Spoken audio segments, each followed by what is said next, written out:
日本の語ろう。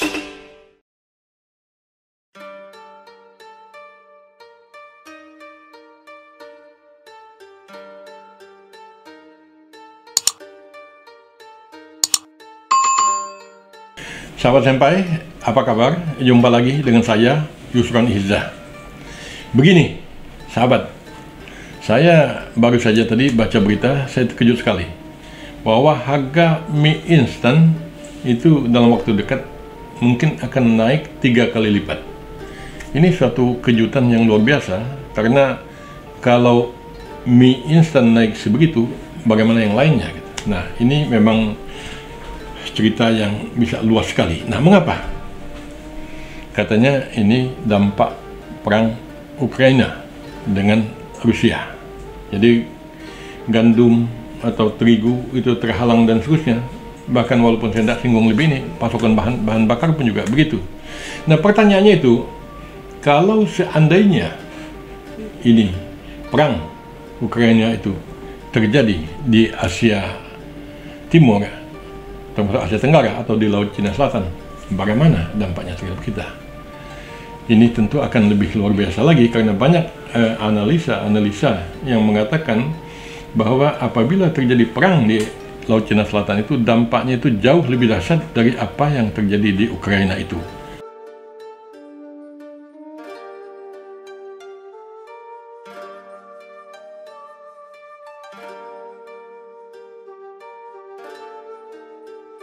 Lalu berapa besar Taiwan, Cina, ditambah katakanlah juga Jepang, seandainya perang itu terjadi di sini, bagaimana posisi katakanlah Taiwan, Cina di Laut Cina Selatan yang notabene merupakan jalur laut internasional untuk pasokan tadi, suplai bahan baku bagi Tiongkok dan sekaligus juga untuk jalur ekspor mereka.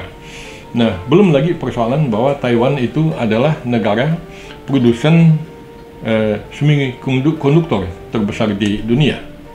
Nah, kalau seandainya terjadi itu, Taiwan tidak berproduksi, nah lalu apa jadinya? Nah, yang kawan-kawan punya handphone juga itu harus disayangi, harus hati-hati, karena kalau itu terjadi, handphone mungkin tidak bisa diproduksi dengan lancar. Nah, saya ingin membahas masalah ini, masalah Taiwan kembali, karena ini amat dekat, amat erat kaitannya dengan diri kita. Nah, minggu lalu atau dalam tayangan sebelum ini, saya telah mengatakan, telah membahas tentang kunjungan Ketua Parlemen Amerika, Nancy Pelosi, ke Taiwan, yang telah menimbulkan efek horor, kegaduhan, termasuk juga Jepang bereaksi, kapal-kapal induk Amerika dan kapal induk Tiongkok pun sudah saling berhadapan, lalu Tiongkok pun mencoba katakanlah semacam menakut-nakuti atau apa namanya, membuat latihan tempur di Selat Taiwan dengan menembakkan apa namanya ini roket-roket persis seperti dalam perang yang sesungguhnya. Nah, saya sudah mengatakan juga di minggu lalu itu bahwa kunjungan Pelosi itu setidaknya ada dua, yaitu menyulut api peperangan di Laut Cina Selatan itu. Yang kedua apa? Nah, yang kedua itu adalah untuk membendung Tiongkok supaya tidak tumbuh lebih besar lagi menjadi raksasa yang menakutkan. Nah, banyak tentu kalau kita burut apa saja alasan, tetapi setidaknya ada dua alasan besar yang mudah kita baca. Nah, tapi kan sekarang sudah agak sepi, senpai. Iya, keadaannya memang telah agak berubah memang. Jadi bahkan hari Rabu tanggal 10 kemarin itu Tiongkok telah mengeluarkan buku putih ya. Jadi yang intinya itu adalah bahwa Tiongkok tidak mau mengikuti irama gendang yang ditabuh oleh Amerika. Nah, Tiongkok tidak ingin terjadi perang di Laut Cina Selatan. Mengapa gitu kan? Ya, banyak kerugian bagi Tiongkok sendiri. Paling tidak, seperti mungkin telah saya katakan sebelumnya tadi, dia akan sulit melakukan ekspor karena jalur laut itu menjadi lautan api. Nah, gitu juga dia akan sulit mengimpor karena itu menjadi lautan api. Bukan hanya mereka, kita pun pasti akan terkena imbasnya. Bagaimana misalnya kita mau mengimpor beras dari negara-negara Sungai Mekong itu apabila terjadi perang di Laut Cina Selatan, yang notabene itu Natuna itu masih bagiannya. Nah, bagaimana juga misal nikel kita di Morowali itu mungkin juga akan tutup, nggak bisa dibawa, atau juga mungkin kalaupun bisa dibawa, apakah perusahaan-perusahaan di Cina masih akan memproduksi benda-benda yang berhubungan dengan nikel itu? Jadi dampaknya akan amat luas. Nah, tapi seperti dikatakan tadi, Cina tidak ingin terjadinya perang di situ. Nah, jadi kita melihat bahwa umpan yang dipasang oleh Amerika dalam perangkap yang dipasang itu tidak dimakan sama Cina. Nah, ini hebat. Apa betul sampai Tiongkok tidak mau memakan itu? Iya, itu dalam buku putih yang keluar hari Rabu kemarin, ini hari Jumat, itu dikatakan bahwa Tiongkok tetap menganut prinsip reunifikasi nasional secara damai. Jadi, ya, itu Taiwan bersatu kembali dengan Tiongkok sama seperti proses yang terjadi pada Hong Kong. Nah, itu dalam buku putih dikatakan begitu. Lalu, kata buku putih itu, ya Taiwan kan memang toh tidak pernah menjadi negara. Nah, saya kebetulan ada barang 4 atau 6 kali pergi ke Taiwan sana. Jadi ya memang kalau kita ingat itu kan bagaimana pertarungan antara Cina nasionalis dan komunis. Nah, si Taiwan ini kan dipimpin oleh Chiang Kai-shek. Nah, jadi dia terdesak, dia larilah ke daerah selatan Cina, bertahan di pulau selatan itu yang notabene tentu bukan pulau Hainan tetapi pulau Taiwan. Nah, Taiwan itu mengatakan dirinya lah pemerintah yang di Taiwan itulah yang mewakili keseluruhan Cina itu. Jadi Cina mainland itu ya itu punya kami ini wakilnya, kata si Taiwan. Nah, jadi untuk masa yang panjang itu dunia pun mengakui Taiwan sebagai wakil dari Tiongkok secara keseluruhan. Nah, tetapi kan kemudian berubah, dunia berbalik, ya, bahwa yang diakui sebagai wakil Tiongkok dan daratan Cina keseluruhan itu termasuk Taiwan tadi adalah PRC, dan Taiwan menjadi bagian dari ini. Jadi berbalik.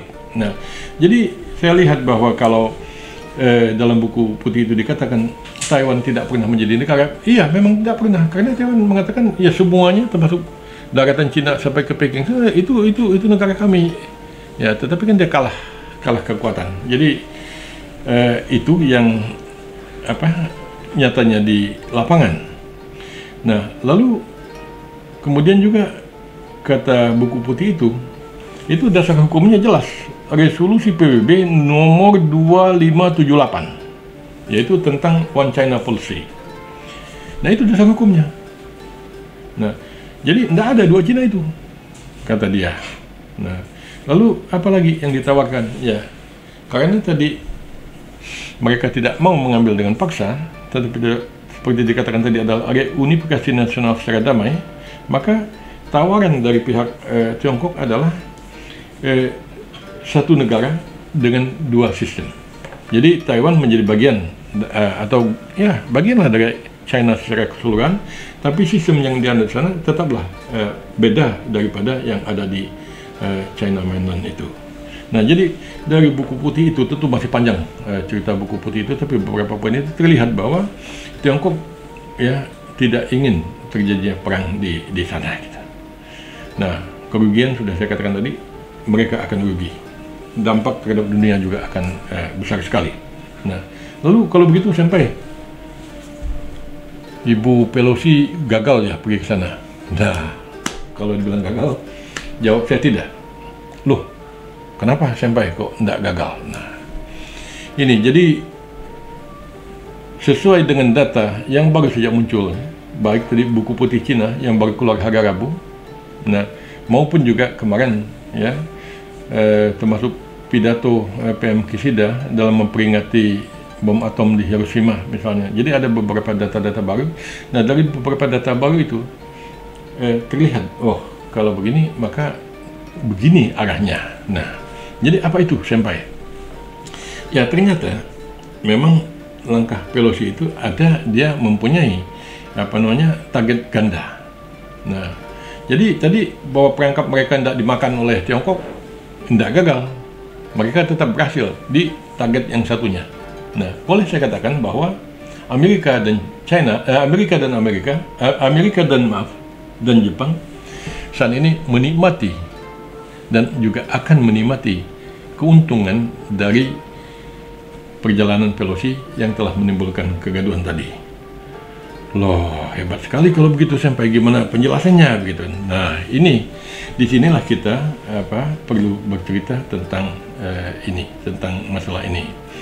Jadi begini, saya tadi mengatakan poinnya itu adalah Jepang dan Amerika menikmati hasil kunjungan Pelosi ke Taiwan yang telah menimbulkan kegaduhan itu dan akan menikmatinya. Jadi menikmati dan akan lagi, berarti masih banyak rentenannya gitu.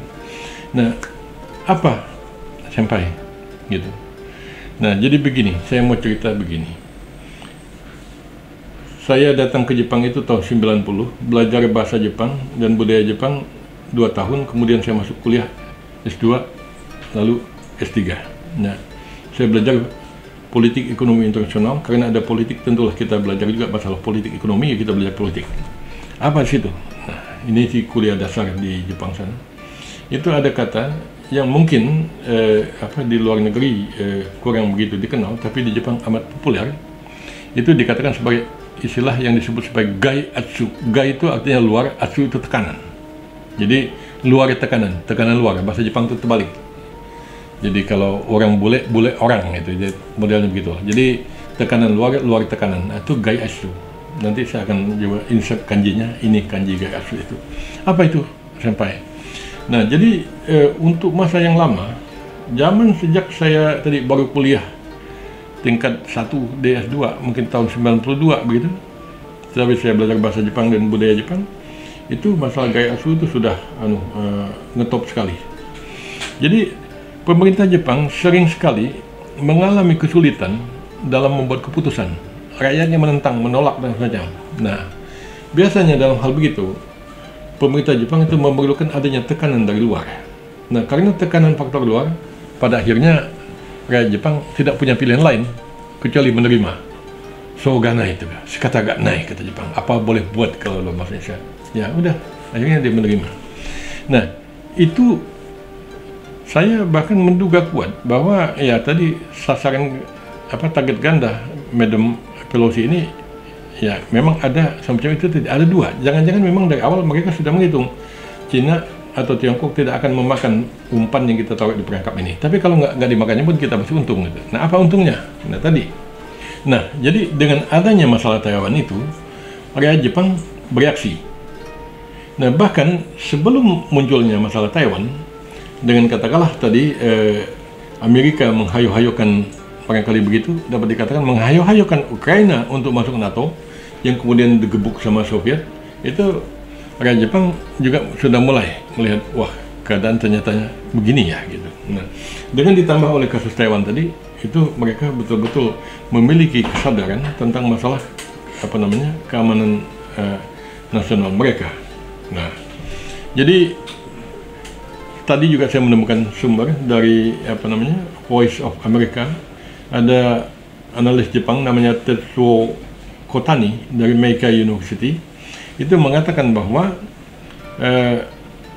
dengan adanya kekhawatiran rakyat Jepang terhadap masalah keamanan mereka, maka kebijakan pemerintah Jepang, ya, reaksi pemerintah Jepang dalam katakanlah perihal keamanan terkait dengan masalah di Taiwan itu disambut positif oleh rakyat Jepang. Nah, jadi dengan adanya tekanan luar tadi, itu pemerintah Jepang ambil keputusan, rakyatnya cenderung setuju. Ya, memang sesuai dengan kenyataan, sesuai dengan kepentingan di lapangan. Kurang lebih begitulah. Nah, bahkan tadi si Tetsuo Katani mengatakan bahwa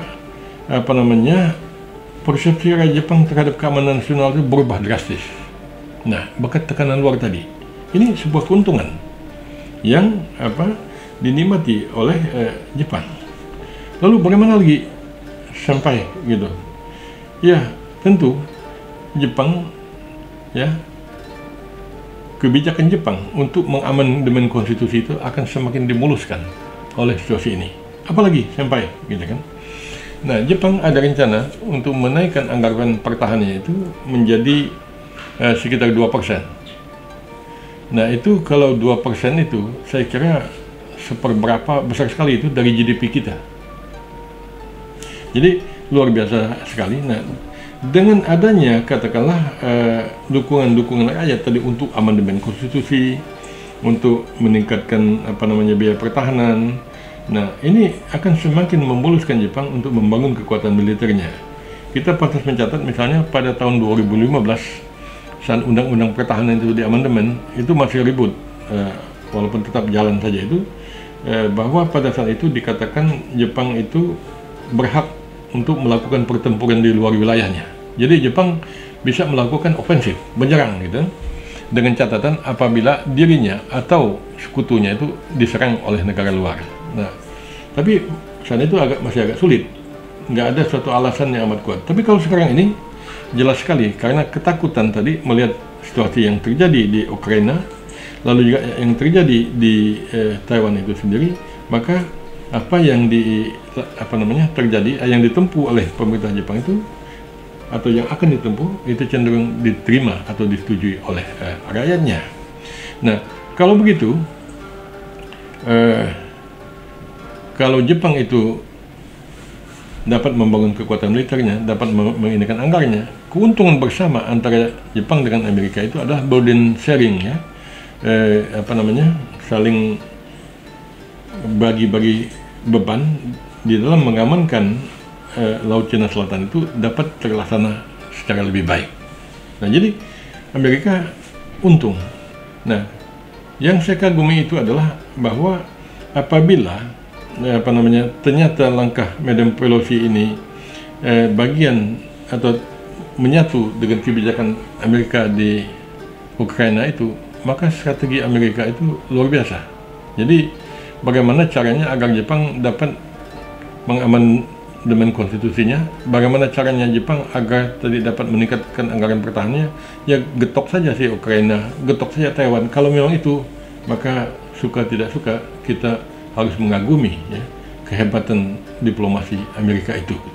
Jadi hitungan mereka luar biasa. Nah, dengan adanya begitu tadi, perhitungan yang matang semacam itu, sekiranya sekiranya hipotesa atau pandangan saya ini benar, maka ini satu hal yang saya kira pantas menjadi pelajaran bagi kita. Nah, sebagai misalnya, walaupun tidak mungkin bisa menjiplak sama persis, ya, Indonesia ini negara besar di ASEAN, lalu apakah tidak mungkin misalnya kita membuat pola-pola diplomasi yang mirip seperti itu, walaupun bukan berarti kita harus menggetok negara mana, gempur negara mana, enggak, tapi polanya yang saya katakan. Nah, kita membuat pola, menekan di sini, akan sana terjungkit, lalu akan posisi begini, itu dihitung sekali oleh Amerika. Nah, kita bisa membuat hal seperti itu, katakanlah dalam diplomasi kita di ASEAN, lebih khusus lagi di dalam menghandle negara-negara Sungai Mekong itu yang pakai tanda kutip ya sedikit mau mengambil arah yang tidak sesuai dengan kebijakan ASEAN itu sendiri. Nah, apakah kita tidak mungkin misalnya menyusun strategi, ya Indonesia maksud saya, kita sebagai negara besar, untuk jangan sampai ini negara-negara ini berkiblat ke sana, maka lakukan tindakan ini. Saya kira pola Amerika ini, sekiranya memang polanya demikian seperti yang saya katakan tadi, tentu merupakan sebuah pemikiran yang dapat sekaligus menjadi ilham bagi diplomasi kita. Saya rasa itu, sahabat senpai, yang dapat saya sampaikan. Semoga apa yang disampaikan ini berguna bagi kita semua. Soredewa, mata aimashou.